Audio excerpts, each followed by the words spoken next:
Hello, here's how you can find artists' features in songs by other artists on Spotify.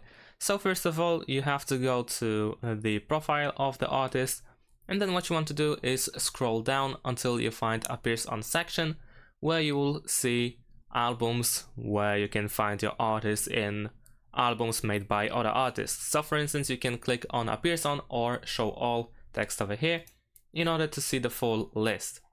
Now, if you are interested, let's say, in one of these albums, you can just click on it and then try to find the song where the artist is included. In my case, it is this song, let's say, right?